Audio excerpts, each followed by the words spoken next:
Welcome. Stephen, I like your sign in the back. Sorry, I'm dominating the meeting. Okay. All right, so we are ready to roll. We're live. Great. Thank you, Emma, again. Thank you. There aren't enough thank yous for everything you do. And we just like an update, if possible, on the regional educator vaccine days and any new information that you have, as well as how those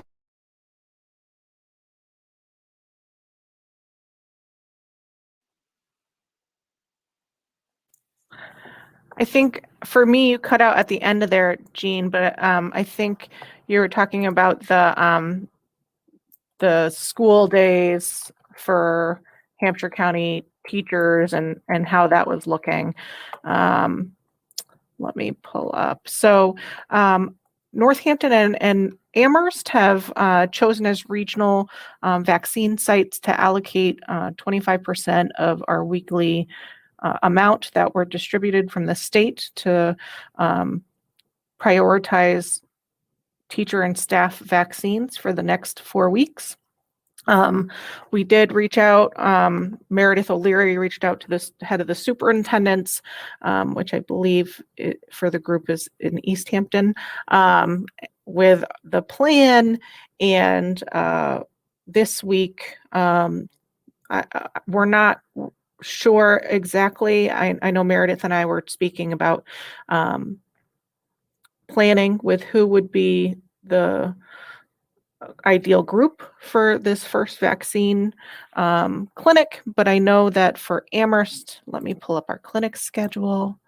So the link for that clinic will be coming out through, I believe, Mike Morris to the teachers in Amherst. And for this week, our clinic would be on Thursday, the 25th, starting at 6:30.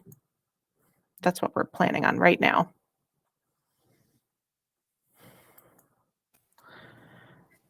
Thanks, Emma. And so the link is going to come from the superintendent. It's a live link that will go to everyone that's eligible in the Hampshire County. So I'm not sure exactly who it will go to, if it will first be prioritized to that K through 5 group of staff with those the younger children, or if it would be a certain workforce like para or the extra support people. So I don't know the specifics of that. But these will be for Hampshire County on a broader sense. I know that the John Musanti Health Center was reached out to by Gateway School Systems to try and help partner with them and Hampshire regional schools to try and offset the amount of vaccines that are needed for Hampshire County. But Northampton as well will be releasing their clinic date, which we tried to schedule our clinics at the same time to help with the distribution of everyone's needs for signing up. So those two live clinic links will be sent out into that email. All right, and just as a follow-up, and I completely understand if you don't know the answer to this, but who decides what cohort that first live link goes to? Who makes that decision? Yeah, I know Meredith O'Leary and I had discussed that, but we hadn't come with an answer for that, so I'm not sure. All right. Well, we do have staff that are still trying to get appointments, like tens of thousands of other Hampshire County residents. And as that date is coming up fairly soon, do you have any idea when? Because I know Krista and I are both working really hard with other colleagues to help people get appointments. We have quite a lengthy list of staff members who are assisting those who can't, whether for various reasons, whether it's a tech issue or just have not been able to hit the magic button to get a vaccine.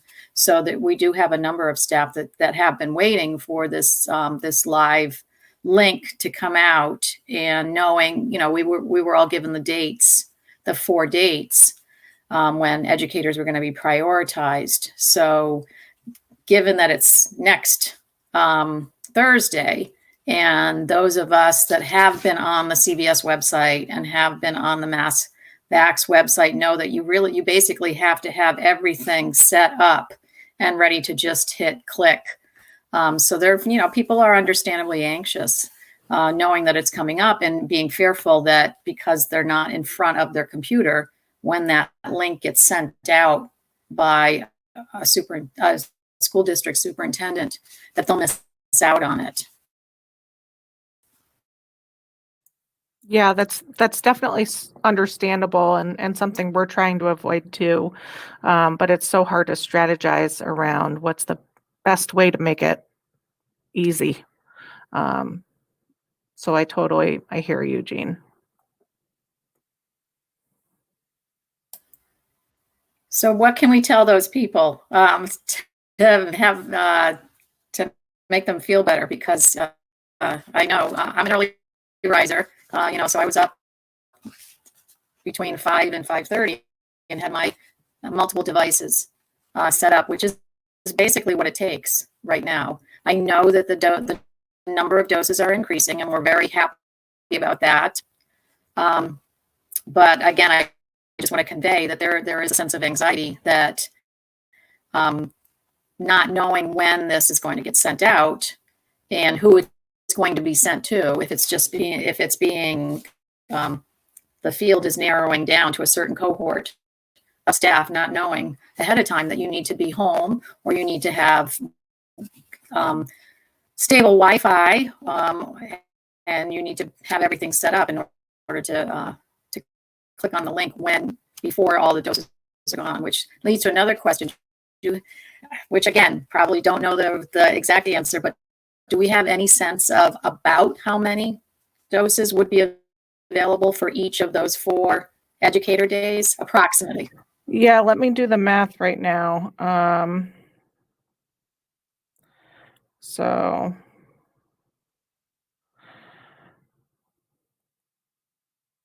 for each day over both areas, since right now Northampton and Amherst are only being allotted a total of 1,000, a little bit over 1,000 Pfizer, is 292.5 doses a day.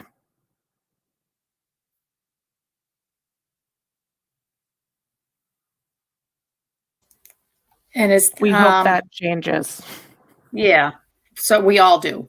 But is that per site or is that total? That's total. Okay, and that's for one location in Northampton, one location in Amherst, or the 2 Northampton locations and the 1 Amherst?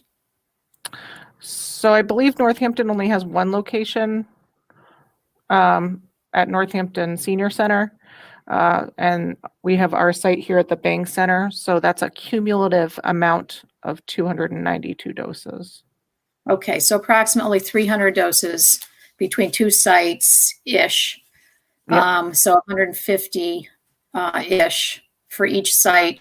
And again, this is open to all Hampshire County, correct? Correct. So all Hampshire County educators who fit into that pre-K to 12 category. So it's not just educate, it's all school staff, correct? Anyone that works in a pre-K to 12 setting. Yeah, correct. Okay.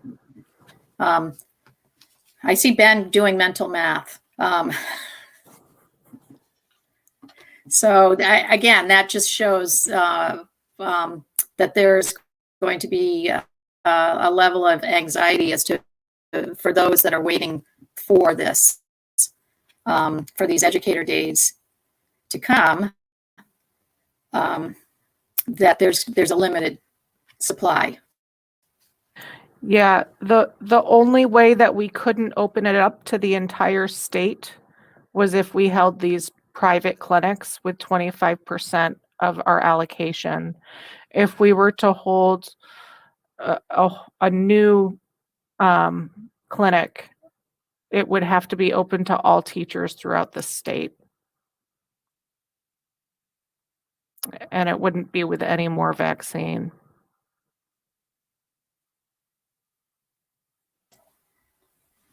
So I'm probably going to answer my own question, but would you suggest that that educators, school staff, continue to go on to the CVS website, continue to go on the MassVax and do the pre-registration and not Absolutely. depend on this as being a sure thing? Absolutely. And UMass as a site as well, and anywhere that you're able to find appointments. I will say that appointment availability, as people find appointments that might be closer, we are seeing this kind of domino effect where appointments are booked and then canceled. So that's just something to be aware of. Recently, we have been engaging our wait list for clinics more often. So if you do get on the wait list, perhaps we might get down to you through the ACIP clinical indicators for how we prioritize vaccine doses. So if you do get on one of our wait lists, we are actively using those because we are having people book appointments from outside the area or even inside the area, but then finding that appointment sooner at a different site. So just to keep that in mind. But yes, Jean, definitely people should continue to sign up anywhere they can. Okay, great. And for anybody that's listening, what's the process for getting on the wait list? For our sites, it would be during an open enrollment time of a clinic that you might not have a clinic appointment time available when you get there if you don't get there right away, like when the clinic link opens. But you can say, add me to the waiting list, and you would register that way to be added to their clinic's waiting list. In Prep Mod, the waiting lists are it's a clinic-based system, not a expanded wait list forever. So that's just, it's clinic specific when you sign up for that. In terms of the state does now have this option where you can sign up to be called or contacted when appointments do come up, and your phase is open for mass vaccine sites. That's currently only available for those mass vaccine sites, but you can find that on, I don't know if it's the VaxFinder or the mass.gov link, but it's up there. I've heard it's very easy to do, and it doesn't engage you for those appointments until you're eligible, which is nice. So it kind of keeps you in the background until your phase comes up, and then all of a sudden you'll be notified if an appointment gets to you. And you have up to 24 hours to make that appointment, which is really nice. So it's kind of like a placeholder. So if you're not someone who's by your computer every day, or maybe by your phone with a text message, it's nice to stay connected for when appointments come available. All right. And I know this question has come up a lot because right now in the United States, we have 3 vaccines which were approved. And as far as I'm concerned, the best vaccine is the one that you can get. Would you agree to that with that statement, that you should not search for the perfect dose? Like you shouldn't be searching for Moderna versus Pfizer versus Johnson & Johnson. You should, the best vaccine for anybody is the one that you're able to get. I muted myself because there's some background noise here. So yeah, I mean, I think Dr. Fauci said it. I think you say it as well. I mean, all of these have 100% of being able to prevent hospitalized critical illnesses. So any vaccine is better than no vaccine. And anything that any of us can do our part right now to get vaccines as quickly as we're eligible and an appointment comes up will help us to end this pandemic more quickly. So for the first time, I have a day job question because it's been posed to me, and I'm not a public health expert here, and I'm not involved with the teacher clinics. But could you say, for the record and to the public, the teacher clinics that we're talking about, right? There, it's not just open to teachers. It's people who work in schools that it's open to. Correct. It's anyone who works pre-K through 12, grades 12. And that would In include school people in our systems. facilities department. Correct. Okay, Yeah. I just wanted to hear that out loud. That's all. And paras and ESPs and nutrition staff and all of the other individuals who help support our school systems. Thank you. Yeah, transportation, Mhm. facilities maintenance. We are an educational community. All right, I want to segue to a different topic. We're looking at bringing more people back into our buildings, yay. But we're still talking about wearing masks, and there are so many different types of masks that are available. And I'd like to hear from you, what are the best types of masks that students and staff should be wearing? Yeah, so the best mask that individuals can wear, if it was a disposable mask, would probably be those, and I say disposable like it's 2019 and we only wore them for one patient room or one exposure, would be those KN95 masks. Those have the best filtration that's available for us in the community. Beyond that, I think a triple layer cloth mask or double masking is also really great. But you really want to make sure with those cotton masks that it's a tight fiber to be able to reduce the micron size. I've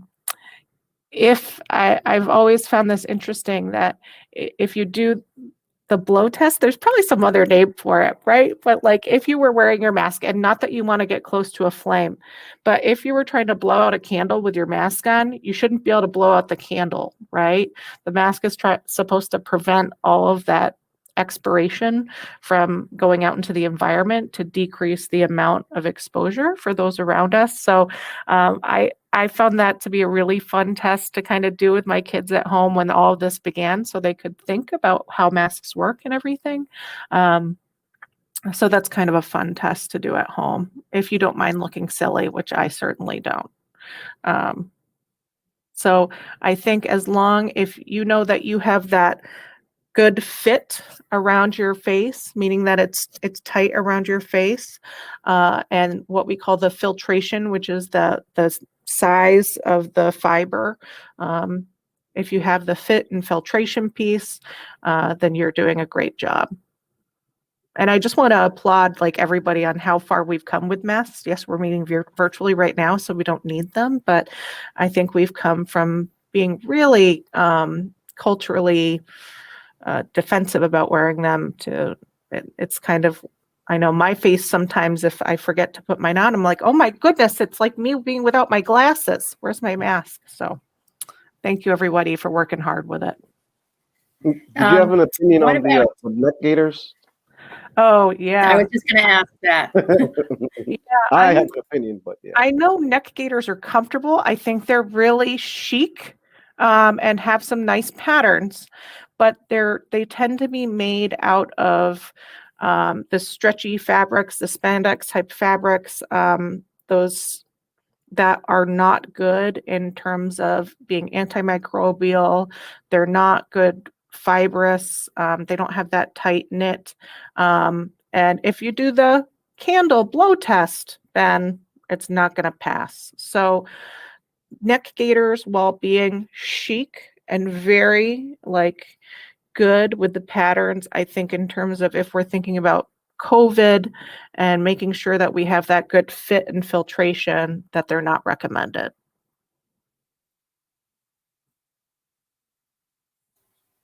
And the next Along with, question, along gonna with hear just a quick bandanas. follow.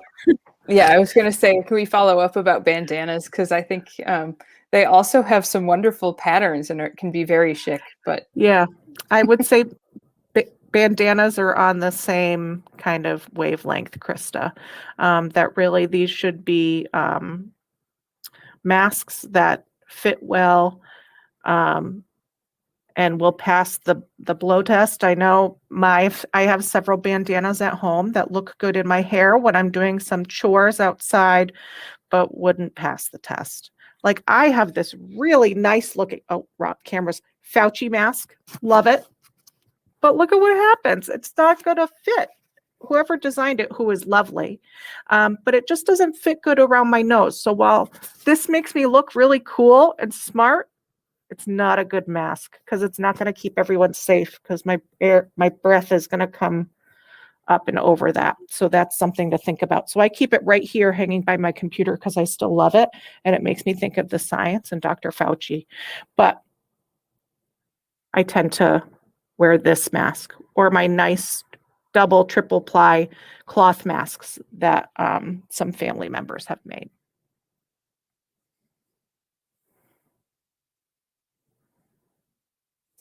I have a very quick question for Ben. I'm looking at the time and I know 4:30 is approaching quickly. Ben, just a question. The tents are not up right now around school buildings. I know we're hopefully leaving winter behind. We can all hope, I know. Do you have an anticipated date when those will get set back up again?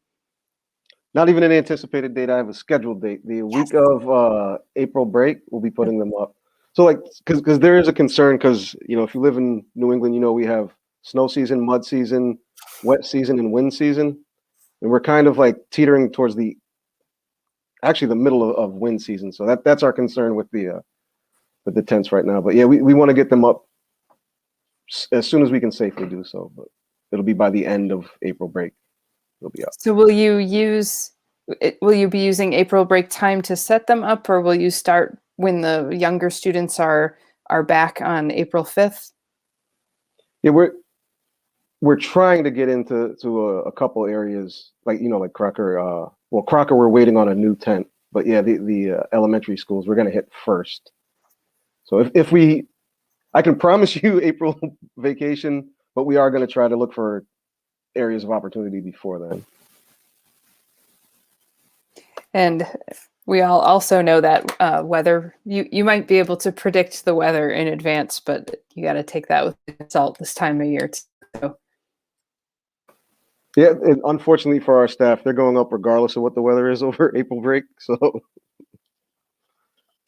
we will hope for very, very pleasant weather.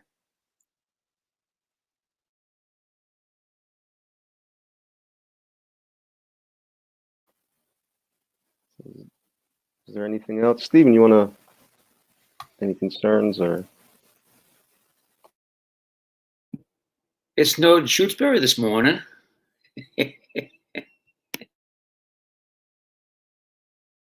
And the roads are muddy. So from wind season to mud season right there.